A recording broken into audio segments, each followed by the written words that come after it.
Hi, it's Rachel from Tea and Forget-Me-Nots.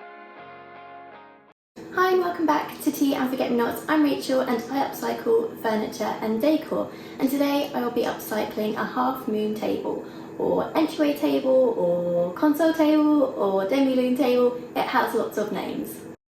And today's particularly special because I'm doing a collaboration with Sarah from Birds of a Feather, and she is upcycling her own table, so please check out her video after this one. Okay, let's get into it. Hey, it's Sarah, and this week we're doing a table collaboration with Rachel. After watching her video, head over to Birds of a Feather to see how easy it is to hand paint this pond scene. I got this table from a family member who found it in a charity shop for £10, which I thought was a really good deal for such a lovely table like this. It isn't the most popular of styles at the moment, so I thought £10 was a fair price. My favourite thing about it were the engravings around the edge of the table and on the top of the legs. I thought with a bit of paint and some way to bring out the dimensions and make that look even more impressive, it could be really lovely. I thought it would be nice to be able to modernise it a bit, and natural wood and paint is a really popular, trendy style at the moment, and I thought that could help bring it up to date. So it was in good condition. There were a few dings and dents in the top, as you would expect of a piece with any age to it. And the issue with those dings and dents is that if you use wood filler on them, then you won't be able to keep the top natural wood and you will need to paint over it.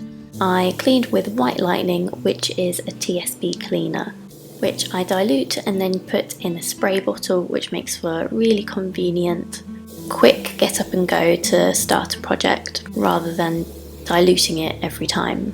To finish cleaning, I then rinsed it with some clean water. The first thing I had to do was removing some plastic hooks that had been attached to the underside. Presumably a corded phone had been on this table at some point, so I just used some pliers to pull off the hooks and then rubbed at the sticker that was left behind.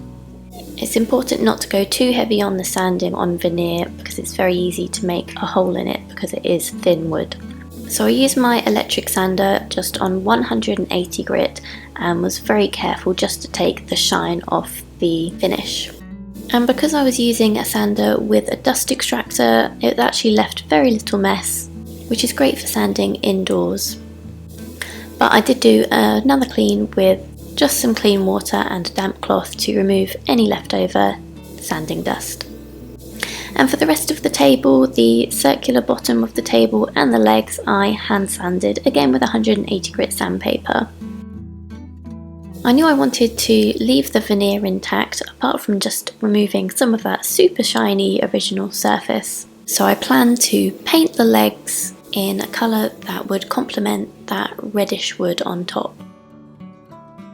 So the winning colour was called Kudzu or Kuzu, which is a bright leafy green. I did also consider an emerald green colour called Malachite and thought, well, if I start with the lighter green and then don't like it, I can go over it more easily with the darker colour afterwards, rather than starting dark and then wanting to go back to a lighter green. I could see as soon as I started painting that I really liked the colour. I thought it really brought out the red of the wood, so it was definitely going to stick with Kuzu and was happy with my choice there. So Kuzu is a chalk mineral paint, which was actually really nice because it was quite warm weather, so it meant I could easily move it around by having some water in a mister bottle, and I could spray both the brush and the surface of the table to get the paint moving around more easily and not drying too quickly on the surface.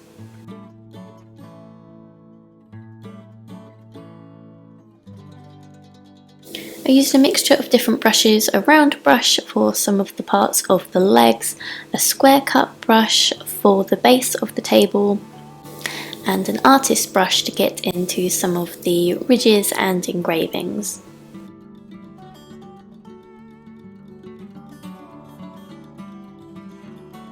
After 2 coats of the Kuzu, I was perfectly happy with the coverage and was happy to stop there.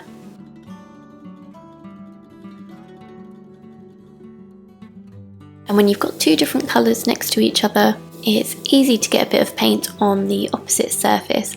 So I made sure before the paint dried, which was going to be quickly because it was a hot environment, I used a wet tissue and frequently went back to make sure that there was no paint drying on the opposite edge. So as I had sanded off the original finish on the tabletop, I needed to protect it. But I didn't want to change it too much as I really liked the original colour that was there. So I used hemp seed oil, which tends to not change the colour of a piece too much and often just enhances what's already there. So I put the hemp seed oil on an old t-shirt and just rubbed it over the top. Now with hemp seed oil you leave it on the surface for about 24 hours and anything that's still left on the top at the end of that time you can wipe away with a cloth because it won't absorb anymore. Now for all those engravings on the edge of the tabletop, I brushed the hemp seed oil on with a small artist brush just to get into the nooks and crannies more easily than the t-shirt would have. This was actually a really important step for the engraved sections as some of it had sort of yellowed and dulled, and this really brought back the brown and reds again and created a more even colour. So for sealing the legs I used satin clear coat, which is one of my most popular finishes just because it leaves a slight sheen and a medium level of protection. Now something like a hallway table or an entryway table like this, it might get a few bashes with a bag, but it's not a high traffic area, so medium coverage is, I think, perfect for this case. And I brushed the sealer into the engraved areas first and then went over it with a larger brush just to drag it out and make sure that there wasn't any excess build-up. Because if you let it dry and it's still thick and not brushed out, it's likely that it will leave a white raised section rather than drying clear. So onto the bit of the table that is going to be the final touch, and it's to do something with these engraved sections to make them really stand out and look impressive. Now normally I would do maybe black wax or a white wax, but I don't think that would suit this style of table. A black wax probably would make it look a bit more edgy, a white wax maybe a little bit more rustic. So my plan is to use some gold. So I've got this called Gold Digger from Moonshine Metallics that I'm just going to put in the ridges, and hopefully it will make the green really stand out. Now the first coat of this Gold Digger left a really nice shimmer, but I wanted to be a little bit more opaque than that, so I did 2 coats of the gold in total. And it just makes it all a bit more visually interesting and adds that pop of colour.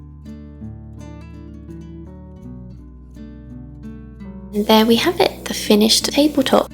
I'm really happy with my choice of paint colour for this table. I think it really brings out that red veneer, and the hemp oil really did a great job of bringing out the wood colour and especially deepening the colour of those engravings and making it more uniform and better loved again, and just makes it a lot more fun. It's more of a hello, welcome to my house entryway table rather than probably a slightly unloved and easy to ignore table as it was originally.